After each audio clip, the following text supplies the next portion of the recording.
자, 성경대로 믿는 믿음, 성경대로 믿는 믿음이라는 제목으로 하나님 말씀 전하겠습니다. 베드로 전서의 저자는 베드로입니다. 베드로. 근데 이 베드로 전서를 가만히 읽어보면, 어이구, 이 베드로가 뭐 어부였다고 하던데 정말 어부가 맞나, 어부가 정말 맞았나 하는 생각이 듭니다. 왜냐하면 아니 이때 어부는 무슨 뭐 다 학위 가진 어부들이었나. 베드로 전서나 베드로 후서가 도무지 진짜 그때 당시에 어부가 쓴 글이라고는 도저히 믿기지가 않아요. 굉장히 훌륭한 문장들이고 글들이죠. 이렇게 높은 수준 있는 글을 어떻게 어부 출신이 썼을까? 그것도 말이죠. 그때 당시에 이스라엘의 일상어가 아닌 그리스말, 요즘으로 말하면 한국 사람이 영어로 쓴 거거든요. 이런 글을 도대체 어떻게 썼을까 하는 생각이 듭니다. 두 가지를 짐작할 수 있을 것 같아요. 두 가지를. 첫째로는 하나는 베드로가 어부 시절에도 우리가 생각하는 것 같이 그렇게 아주 공부나 책 읽기를 완전히 담산 사람은 아니었던 것 같다. 어느 정도로 공부를 좀 했던 사람인 것 같다. 그리고 예수님 믿고 나서 정말 말 그대로 열공했던 것 같다. 열심히 공부해가지고 복음을 증거하기에 할 정도로 필요한 그런 지식과 언어와 이런 학문을 쌓지 않았는가. 아마 하나님께서 장차 훌륭한 사도로 쓰시기 위하여 섭리 가운데 주된 직업은 어부였으나 공부도 좀 하게 하지 않았는가 하는 생각이 들어요. 그리고 특히 예수님 믿고 나서 아주 열심히 공부를 했던 것 같아요. 베드로전서 1장만 보더라도 구약 성경을 인용한 흔적이 5번이 나옵니다. 적어도 5번이. 이것은 구약 성경에 정통하지 않으면 할 수 없는 일이죠. 나름대로 공부를 열심히 했던 것 같아요. 어부였지만. 둘째로 하나님께서 베드로의 약한 부분을 또 도울 수 있는 적합한 사람을 또 옆에 있게 하셨는데, 베드로전서 5장 12절을 보면 이렇게 말합니다. 내가 신실한 형제로 아는 실루아노로 말미암아 너희에게 간단히 써서, 이렇게 말합니다. 그러니까 베드로가 직접 쓴 것은 아니고 실루아노라고 하는 사람이 옆에서 기록을 따로 했던 것 같아요. 그렇다고 해서 말하는 내용은 베드로의 내용, 실루아노의 내용이 아니죠. 베드로의 말이 기록이 된 거죠. 하나님께서 베드로가 좀 약한 부분을 또 보강할 수 있는 젊은 또 그 지식인을 옆에 있게 하신 것 같아요. 마가복음을 쓴 마가도 바울에게서는 좀 외면을 당했지만 베드로는 또 마가를 이렇게 영접해가지고 한동안 같이 활동을 했거든요. 그러니까 마가도 마가복음을 쓴 걸 보면 대단한 지식인이지 않습니까? 그러니까 마가의 도움도 베드로가 많이 받았을 것이라고 짐작이 됩니다. 이런 모습을 보면 우리가 뭘 느낄 수 있습니까? 우리는 여차하면 열등감을 잘 가지잖아요. 내가 학력이 약하고 내가 뭐가 약하고, 또 실제로 우리의 부족한 부분은 세상에서 우리의 장애가 됩니다. 우리가 무슨 일을 하는데 좀 걸림돌이 되지요. 그러나 하나님께서 이렇게 베드로를 훌륭하게 쓰시는 걸 보면 하나님 안에서는 우리의 약함도 우리의 장애도 막히지 않는다. 하나님의 쓰심을 막지 못한다. 어떤 방식이건 어떤 형태로건 하나님이 되게 해주신다. 중요한 사실은 우리가 어떤 믿음을 가지느냐, 하나님에 대해서 어떤 자세를 가지느냐, 그게 훨씬 더 중요한 문제이다라고 하는 사실을 우리가 알 수 있습니다. 자, 오늘은 베드로 전서의 서문 두 절을 우리가 살펴보겠는데요. 베드로 전서 서문에서 우리가 살펴봐야 될, 발견해야 될 중요한 사실은 바로 이것입니다. 모든 성도는 보이는 교회, 우리 교회와 같은 눈에 보이는 교회, 이 지역교회, 이런 지역교회에 속한 신자이고 동시에 보이지 않는 우주적인 교회, 보편교회에 속한 신자라는 사실입니다. 1절에서 베드로는 이 편지를 받는 사람을 이렇게 언급합니다. 예수 그리스도의 사도 베드로는 본도, 갈라디아, 갑바도기아, 아시아와 비두니아에 흩어진 나그네, 그러니까 어디에 흩어져 있는 나그네에게 이렇게 말을 하는 거죠. 지도를 보니까 본도, 갈라디아, 갑바도기아 이런 데는 지금의 터키 땅인데, 어떤 곳은 내륙 중심이고 어떤 곳은 저 위에 흑해의 연안입니다.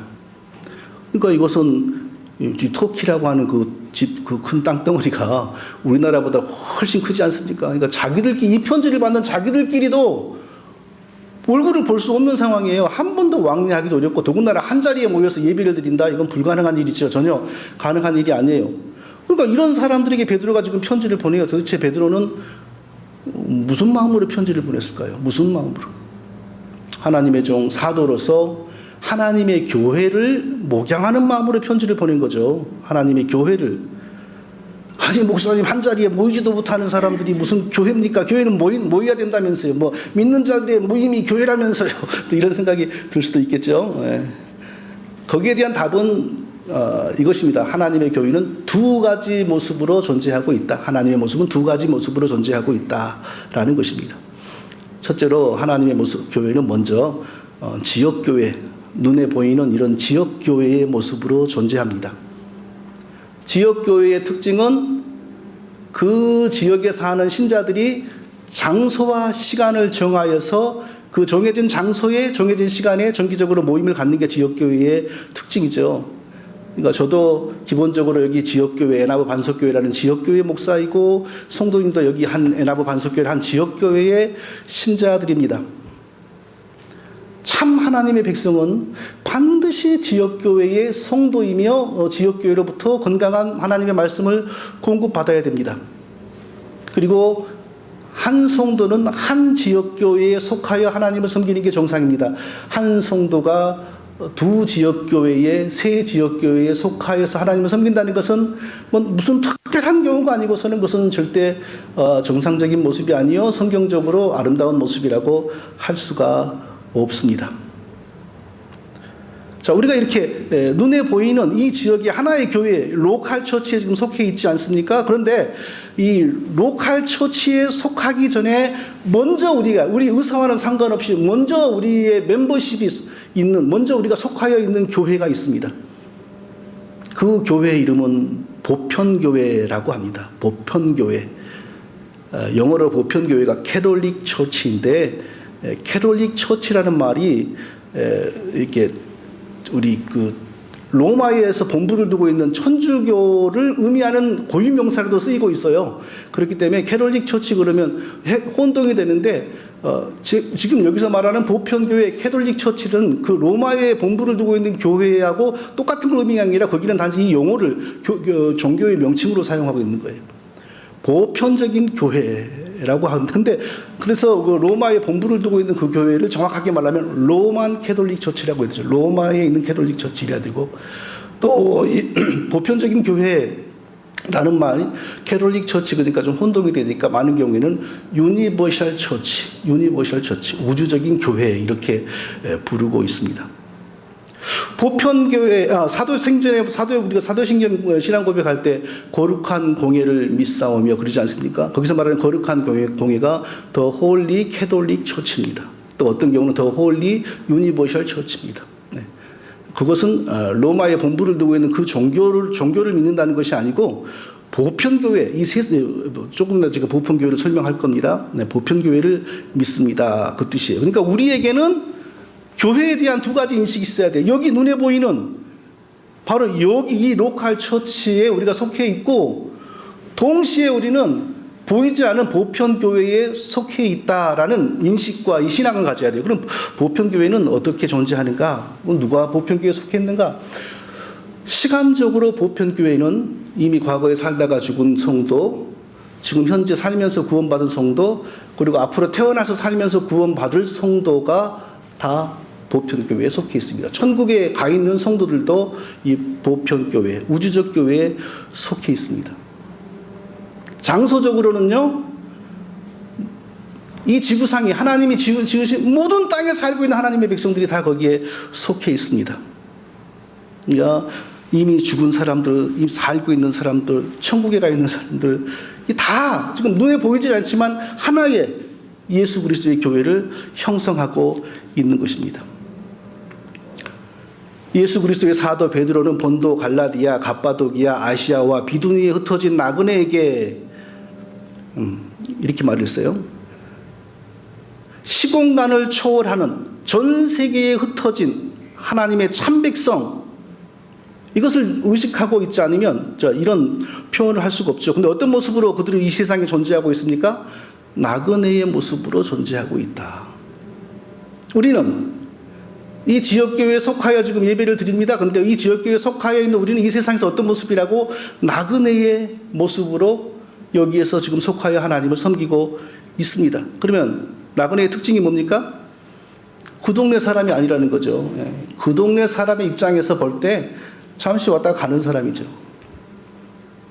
그러니까 우리의 진짜 멤버십은 보편교회에 있는 것이고, 이 땅에, 이 지역교회에서는 우리의 모습은 나그네라는 거죠.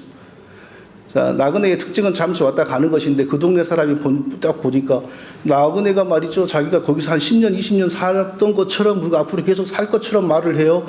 그리고 막 재산을 털어서 영원히 살 것처럼 땅을 사고 그래요. 그러면 그 동네 사람들 어찌 생각하겠어요? 저 사람이 왜 저럴까? 갈 사람이 저런 거 왜 사지? 사나 봐라, 다 내 거 된다. 이러지 않겠어요? 네. 그렇죠. 우리는 바로 이 땅에서 나그네의 모습으로 지역교회에 속하여서 하나님을 섬기고 있습니다. 그러나 여기가 우리의 영원한 교회는 아닙니다. 영원한 교회는 보이지 않은 보편교회, 우주적인 교회가 우리의 영원한 교회입니다. 이미 살다가 죽은 사람들, 구원받은 사람들, 지금 현재 구원받고 사는 사람들, 앞으로 태어나서 살 사람들, 자, 이 보편교회는 장차 예수님이 재림한 후에 완전한 천국으로 모습이 이루어지겠죠. 그게 우리의 영원한 고향입니다. 근데 거기 가기 전까지는요, 그것을 보기 전까지는 우리는 나그네의 모습으로 이 땅에서 산다 이것입니다. 나그네의 모습으로 이 땅에서 어떻게 하나님을 섬깁니까? 눈에 보이는 교회에 소속하여서 하나님을 섬깁니다. 지역교회를 반드시 소속하여서 하나님을 섬긴다는 거예요. 그래서 오늘 나그네의 모습으로 이 지역교회 속에서 살아가는 우리가 한번 중요한 사실을 한 가지 생각해 보고자 합니다. 그건 뭐냐? 우리가 이 땅에서 나그네로서 소속하여 섬기는 모든 지역교회들, 우리가 살면서 몇 개의 지역교회를 우리가 섬기게 되는지 모르지만 지역교회는 결코 완전한 적이 없고 완전할 수도 없다라는 것입니다. 좀 말하기 곤란한 내용인데요. 이 지역교회, 눈에 보이는 교회, 이 로컬 처치 안에는 구원받지 못한 사람도 얼마든지 끼어 있을 수 있습니다. 또 하나님이 자기 백성으로 택하시지 않은 사람, 특히 마귀가 쓰는 사람도 얼마든지 택할 수 있을 수 있습니다. 그런 사람이 교회만 나오는 정도가 아니라 목사가 될 수도 있고요, 장로가 될 수도 있고요. 이게 바로 지역교회의 현실입니다. 눈에 보이는 교회 현실입니다. 그리고 심지어 어떤 일도 있을 수 있냐면은 어떤 지역교회는 참 하나님의 백성은 1%밖에 안 되고 99%는 하나님의 백성이 아닌 사람으로 구성될 수도 있습니다. 구약시대에 이스라엘 백성들이 바알 숭배에 푹 빠지지 않았습니까? 전체 이스라엘 백성들이 대부분이 다 그걸로 쑥 빠지니까 엘리야가 뭐라고 했습니까? 하나님께 모든 사람들이 다 바알 숭배에 빠져버리고 나만 홀로 남았습니다. 모든 사람들이 다 바알에게 넘어가 버렸습니다. 그러니까 하나님 버리고 다 바알에 가버렸다는 거죠. 그렇지만 그들은 겉으로 보기에는 교회예요. 하나님 백성 이러잖아요. 그러니까 이 땅에 눈에 보이는 교회는 이렇게까지도 될 수 있습니다. 일제시대 때 우리나라 교회들이 거의 대부분 신사참배했죠. 신사참배 안 하면 사실 살 수가 없죠. 그래서 주기철 목사님이나 손양원 목사님 이런 분들은 사실 신사참배하지 않고 감옥에서 신앙을 지킨 사람은 전체 교인의 몇 프로나 될까요? 제가 보기에는 세보지 않았지만 3%도 안 될 겁니다. 그럼 나머지는요, 전부 신사참배하고 고개 숙였죠. 그럼 어떻게 예배 드리는지 아세요? 주일날 예배 시작하기 전에 먼저 태양신에게 경배하고, 그리고 태양신의 아들인 일본 천황에게 먼저 경배를 하고, 그리고 나서 예배 순서가 시작이 되는 거예요. 그러면 그렇게 예배 드리는 것이 하나님께 예배 드리는 것인가? 아니죠. 이미 틀렸죠. 그것은 이미 하나님이 그런 예배를 받을 수가 없죠. 그렇게 우리 한국교회가 그때 당시 그렇게 되어버렸는데, 그런 부분을 깨끗하게 정리하거나 회개하지도 않고 또 그랬던 사람들이 해방 이후에 그대로 한국교회 중심에 서서 큰 교회들을 만들어 갔기 때문에 오늘날 한국교회가 이렇게 믿음의 열매가 없고 이렇게 된 것이 바로 그때부터 교회 속에 들어온 나쁜 영의 영향이 아니겠느냐, 이렇게 말하는 사람들이 굉장히 많습니다. 자, 이게 바로 지역교회, 눈에 보이는 교회의 실상이고 한계입니다. 절대로 하나님은 이 지역에 십자가 달고 있는 건물을 중심으로 모이는 교회가 언제나 온전한 교회고 언제나 거룩하고 언제나 거기 믿는 사람들로만 가득하다라고 말씀한 적이 없습니다. 성경은 그걸 말하지 않습니다. 어떤 시대에 어떤 곳에 어떤 지역교회는 내 교회가 아니다, 이렇게 말씀하시기도 합니다. 나는 내가 내 환난과 궁핍을 알거니와 실상은 내가 부요한 자니라. 서머나 교회 이렇게 말씀하셨죠. 서머나 교회는 사람이 보기에 굉장히 어려운 지역이 어려운 상황이고 초라했습니다. 사람들은 교회를 선택할 때 그런 교회 안 가지요. 아이고 초라하고 건물도 후줄근하고 사람들도 몇 명 없고 이러니까 안 가지요. 그런데 예수님 뭐라고 그러시냐면은 내 환난과 궁핍을 알거니와 실상은 내가 부요한 자다. 네가 정말 살아있다. 정말 서머나 교회가 교회다. 이렇게 말씀하셨어요. 근데 또 다른 교회, 4대 교회는 내 행위를 아노니 내가 살았다 하는 이름을 가졌으나 죽은 자로다. 내가 살았다 하는 이름을 가졌으나 죽은 자로다. 4대 교회는 또 반대로 사람 보기에요. 아주 멋있었어요. 그래서 기왕 이사 온 사람들이 가면 이런 교회를 가요.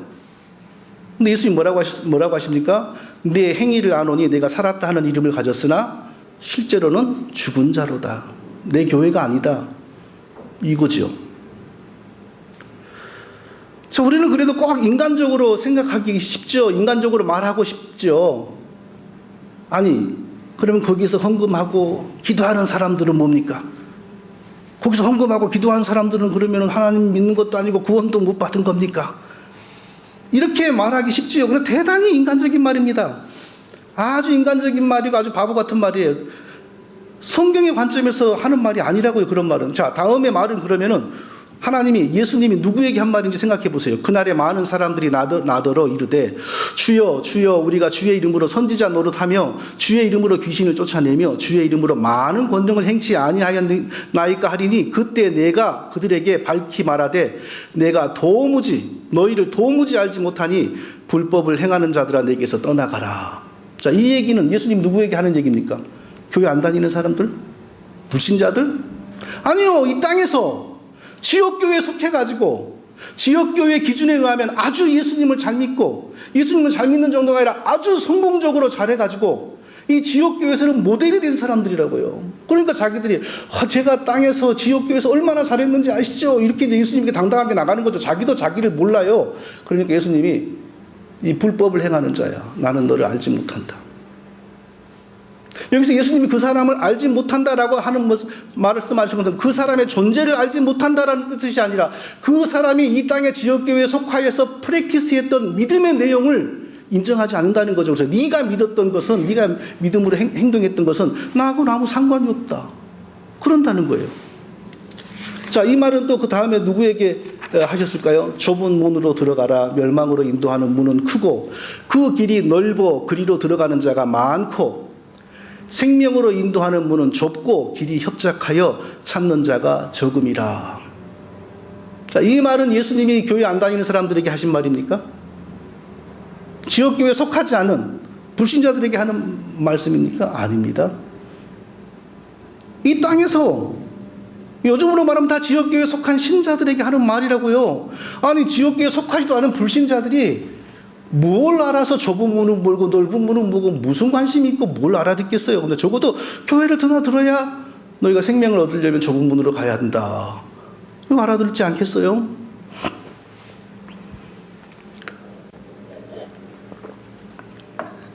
성경은 결코 이 땅에서 지역교회에 소속하는 것이 구원을 보장하는 것이 아니고 지역교회에 소속하여 바른 믿음의 길을 붙들고 실천하는 사람에게 영생이 있고 구원이 있다라는 사실을 성경은 말씀하고 있는 것입니다. 자, 인류의 역사상 그 사회의 기독교의 인구의 수가 지금 우리 본국 한국만큼 그 사회의 그 인구 비율 속에서 많은 비중을 차지한 적이 과연 인류 역사상 언제 있었을까요? 종교가 유럽에서나 좀 있었을까요? 그러나 최근에 와서 그 어디에도 지금 대한민국처럼 교회가 많고 교회 다니는 교회 지역교회 소속한 사람들이 많은 경우는 유례를 찾을 수가 없습니다. 근데 좀 이상하지 않나요? 사도행전에 보면 믿는 사람이 수가 증가하고 교회 수가 증가하면 동시에 어떤 일이 벌어졌습니까? 불신자들이 하나님을 존경하게 되고 하나님을 두려워하게 되고 그 교회가 많아질수록 전도가 또 잘 되고. 근데 지금은요, 우리 본국에서는요, 교회가 아무리 많아도 불신자들이 하나님을 존경하는 일이 없어요. 그리고 오히려 어떤 일이 벌어집니까? 9시 뉴스에 사회 적폐, 사회의 질을 하락시키는 적폐로 뭐가 등장합니까? 교회 뉴스가 아주 단글로 등장을 해요. 그것도 무슨 이단 교회가 등장하는 게 아니라 이 교회들 사이에서는 정통이고 아주 소문난 유명한 교회들이 그 뉴스의 대상이 된단 말이에요. 이게 원인이 뭐겠어요? 원인은 과연 뭘까요? 예수님을 믿는다고는 하지만 성경대로 믿는 것이 아니기 때문에 그 믿음을 통하여 구원을 받지도 못하고 그 믿음을 통하여 구원받는 사람들에게 나타날 삶의 변화나 열매도 나타나지가 않고, 그러니까 나중에 어떤 일이 벌어지겠어요? 내가 너라는 존재를 모르는 게 아니라 너가 믿는 믿음의 내용을 나는 도대체 모르겠다. 나하고는 상관이 없다. 예수님 이런 말을 하시게 되는 거죠. 자, 우리가 분명히 이거 알아야 됩니다. 뭘 알아야 됩니까? 이 땅에 있는 지역교회들 전부가 성경대로 믿는 교회는 아니라는 겁니다. 이 땅에 있는 지역교회에 나가기만 하면 구원을 받는다? 이거 절대로 아니라는 겁니다. 성경은 어디에도 이 땅에 있는 어떤 지역교회에 나가면 구원을 받는다는 말을 약속하신 적이 없어요. 성경은 뭘 말합니까? 우리는 어떻게 구원을 받습니까? 너희도 진리의 말씀 곧 너희의 구원의 복음을 듣고 그 안에서 또한 믿어 약속의 성령의 인치심을 받았으니. 무엇을 듣고? 진리의 말씀을 듣고. 진리의 말씀은 뭐라고요? 복음. 진리의 말씀을 받고 그리고 그 진리의 말씀과 함께 역사하시는 성령의 인치심을 받았으니. 그러니까 진리의 말씀과 성령으로 말미암아 구원을 받는다 이겁니다. 또 다른 성경 야고보서 1장 18절에서는 그가 그 피조물 중에 우리로 한 첫 열매가 되게 하시려고 자기의 뜻을 따라 진리의 말씀으로 우리를 낳으셨느니라. 뭘로 낳았다고요? 지역교회로? 진리의 말씀으로 우리를 낳으셨습니다. 그러니까 지역교회에 나온다고 구원을 받는 게 아닙니다. 어떻게 해서 구원을 받습니까? 진리의 말씀을 듣고 배워야 되죠. 그러면 지역교회가 가장 중시해야 될 것은 뭡니까? 진리의 말씀을 성도들에게 먹이는 거죠. 그거 없으면 그런 지역교회가 1000개가 있고 10,000개가 있어도 구원받는 사람은 없고요. 구원의 열매도 나타날 수가 없어요. 아이고 목사님 그래도 교회 나가면 성령님이 알아서 구원하시지 않을까요? 성령님은 전능하시잖아요. 천만에요. 성령은 절대 자기 단독의 능력으로 우리를 구원하는 법이 없습니다. 성령은 우리를 어떻게 구원하신가? 오직 진리의 말씀, 예수 그리스도의 복음을 통하여 우리를 거듭나게 합니다. 그러니까 진리의 말씀이 없다면 지역교회가 수백 개, 수천 개가 있어도 거기에 진리의 말씀이 없다면 구원하시는 성령의 사역은 없는 겁니다. 자, 그러므로 구원을 증거하기 위하여, 구원을 전파하기 위하여 모든 지역교회는 어떤 교회가 되어야 됩니까? 반드시 사도적인 교회가 되어야 됩니다. 사도적인 교회가 무엇입니까? 옛날에 사도들이 했던 것처럼 무슨 막 죽은 사람을 살리거나 사도들이 했던 놀라운 일을 일으켜야 사도적인 교회가 아니고, 그런 일은 왜 일어났습니까? 그때는 유대교 세상이었습니다. 유대교의 심정일치 세상이어서 유대교하고 다른 교리를 이야기하거나 다른 내용을 가르치면 스데반처럼 잡아다가 돌로 쳐 죽였죠. 자, 그런 상황 속에서 이 땅에 예수 그리스도의 교회를 세우기 위해서 하나님이 사도들을 통하여 어떻게 역사했냐? 이 사도들이 증거하는 예수 그리스도가 바로 하나님이다. 유대교가 믿는 하나님이 바로 이들이 증거하는 예수다. 이걸 보여주기 위하여 예수 믿는 사람을 통하여 사도들을 통하여 죽은 사람도 살리고 놀라운 일들을 일으켰죠. 그러나 지금은 우리가 사도적인 믿음을 갖는다고 해서 사도들이 했던 그런 일을 일으킬 수 있는 건 아니에요. 이제는요. 그럼 뭐가 우리에게 영혼을 구원하는 사도적인 믿음입니까? 하나님이 사도들을 통하여 그렇게 우리에게 주신 성경 66권의 말씀을 우리가 붙드는 것이 사도적인 신앙이고 사도적인 교회입니다. 그래야만 성령이 운행하시는 교회가 되어 죽은 영혼을 살리는 그런 역사를 일으킬 수 있는 교회가 되는 것입니다. 자, 그러므로 우리가 어떤 교회가 좋은 교회인가, 어떤 지역교회가 좋은 교회인가 생각을 잘 해야죠. 성경을 바르게 가르치고 성경대로 믿게 하는 것을 가르치는 교회가 제일 좋은 교회입니다. 그런 교회가 되기 위해서 조금 제가 말하기가 곤란한데, 그럼 그런 교회가 되기 위해서 그 교회에서 가장 중요한 역할을 하는 사람은 누굽니까? 설교자지요. 설교자가 바로 하나님의 말씀, 진리의 말씀을 전하지요. 설교자가 진리의 말씀을 붙들지 못하고 전하지 못하면 그 교회에서 구원받는 사람이 나타날 수 있을까요? 불가능합니다. 그 교회에서는. 적어도 그 교회에서는 불가능합니다. 이 말이 너무 설교자, 목사를 띄우는 것 같으면요, 이렇게 생각해 보세요. 병원이 아무리 많이 있다고 해서 의사 없는 병원이 죽은 환자를 수술하여 살릴 수 있습니까? 병원이 의사를 살리는 것이 아니고 누가 살립니까? 병원에 있는 의사가 살리는 거예요. 그러면 우리가 병원에 의사가 있다고 우리가 병 들고 수술 받을 때 그냥 이것저것 따지지 않고 아무 병원에나 갑니까? 아니죠. 내 병을 가장 잘 수술하는 의사가 어느 병원에 있는지를 알아보죠. 왜 그럽니까? 의사가 병을 수술하여 살리는데 구체적으로 뭐죠? 의사의 지식, 의사의 판단력, 의사의 칼이 살리는 거 아닙니까? 죽어가는 사람을. 마찬가지예요. 지역 교회가 아무리 많아도 그 지역 교회들마다 다 목사라고 설교하는 사람이 있다 할지라도 어떤 교회를 통하여 하나님이 영혼을 구원하시는가? 진리의 말씀을 바르게 설교하고 바르게 가르치는 사람들을 통하여서만 그 역사가 일어나는 것입니다. 그래서 바울이 지역교회에서 설교자로 일하는 디모데에게 뭐라고 말했습니까? 너는 진리의 말씀을 옳게 분별하여 부끄러울 것이 없는 일꾼으로 인정된 자로 자신을 하나님 앞에 드리기를 힘쓰라. 뭘 분별하라고요? 너는 진리의 말씀을 옳게 분별하여 부끄러울 것이 없는 일꾼으로 인정된 자로. 그러니까 제일 중요한 것은 그 지역교회가 하나님의 진리의 말씀을 바르게 전파하고 바르게 붙든다는 겁니다. 그런데 성도님들 한번 생각해 보십시오. 오늘날의 신자들이 과연 이걸 알고 있습니까? 이것을 중시합니까? 어느 지역에 가서 새로 교회를 택하면 도대체 교회를 택할 때에 그 기준은, 실질적인 기준은 뭡니까? 그리고 목회자에게 사실 뭘 기대하고 있습니까? 한번 생각해 보세요. 이 교회가 얼마나 진리의 말씀을 붙들고 있는가, 이런 건 사실 관심도 없고 되게 뭐예요? 목사가 얼마나 인상이 좋은가, 이런 거 전부 아닙니까? 거의 다. 특히 말씀을 깊이 연구하고 신학을 중시하고 이러면 칙칙하고 재미없다고 하고 이래 되겠어요, 이게? 반대로 오히려 그냥 가볍게 우리 옆 사람에게 말합시다. 하나님은 당신을 사랑하십니다. 예. 이런 말이나 좋아하고 그런 걸 복창하면서 말씀을 깊이 이해하고 연구하는 것은 별로 재미없어 하고 가볍게.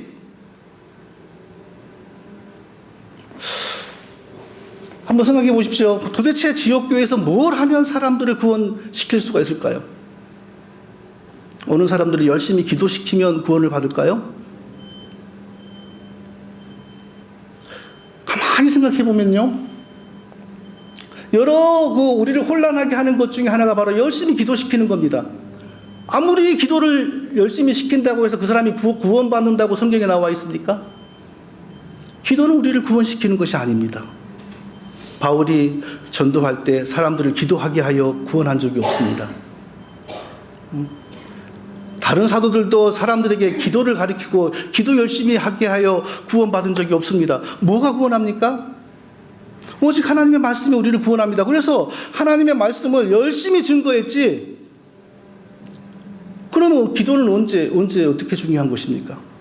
하나님의 말씀으로 하나님을 알고 성령의 역사로 구원받은 사람들이 하나님이 뜻하시는 인생과 신앙이 뭔지를 더 깊이 이해하고 더 바르게 믿고 살기 위하여 기도하는 것이죠. 그게 바로 기독교의 기도죠.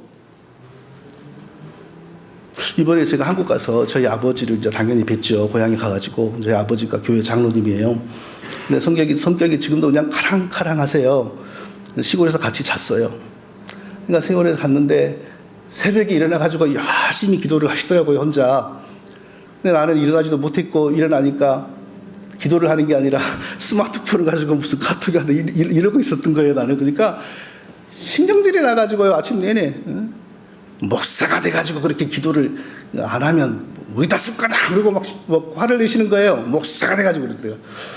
아니 미국에서 이게 가서 시차도 안 맞고 피곤해 죽겠는데 새벽에 그 기도할 뭐가 돼요?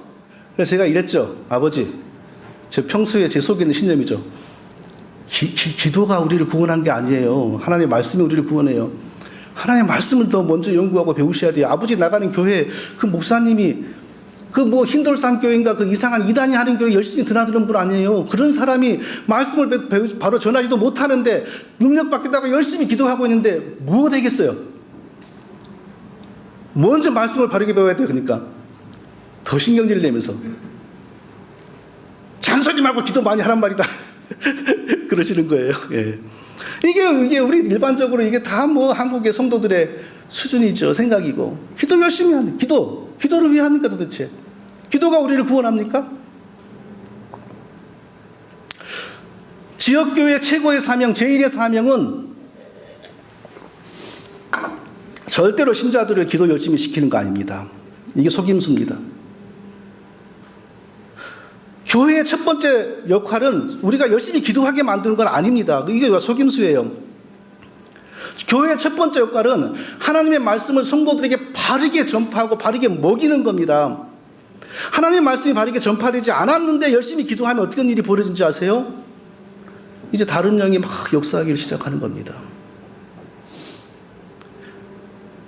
마당에요, 말뚝 하나 박아놓고 주야로 소원을 빌면 어떤 일이 벌어진지 아세요?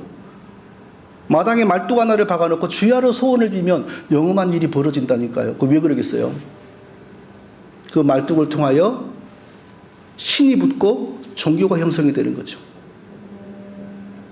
얼마든지 말씀 없는 교회, 진리의 말씀이 전파되지 않은 교회에 그러면서 기도 열심히 하라는 이 속임수에 빠진 교회에 이런 일이 얼마든지 벌어질 수 있는 거예요. 제일 중요한 것은 기도 열심히 시키는 게 아니고 성경대로 예수 믿는 걸 가리키는 겁니다. 구원이 거기서 나오죠. 은혜가 거기서 나오죠. 성경대로 믿지 않은 사람이 아무리 기도하고 뭐 한다고 어떻게 하나님을 만나고 구원을 받아요? 이상한 신기한 일은 많이 체험할지라도 절대 구원의 은혜를 입을 수는 없습니다. 그러니까 우리가 교회를 선택하고 판단을 할 때에 뭘로 해야 돼요? 자체 건물이 있는가? 주차장이 편한가? 얼마나 우리 집에서 쉽게 말하면 접근성이 어떤가? 이게 진짜 아무것도 모르는 사람들이 가지는 생각이죠. 이건 슈퍼마켓 정할 때는 그런 걸로 정하고 교회는 어떻게 정해야 된다고요? 성령이 우리를 거듭나게 하시는데 사용될 진리의 말씀이 어디에 있는가? 심지어는 그 목회자가 좀 착하지 않아도 괜찮아요. 성질이 괄괄해도 괜찮아요. 인상이 나빠도 괜찮아요. 진리의 말씀을 붙들고 있으면 귀한 사람이에요. 저도 요즘에 살이 쪄가지고 저 인상이 좀 안 좋아졌는데요. 옛날에 살 안 찌기 전에는 비교적 인상 좋았어요. 저도. 그럼 인상 좋은 것 때문에 성도들이 구원받습니까?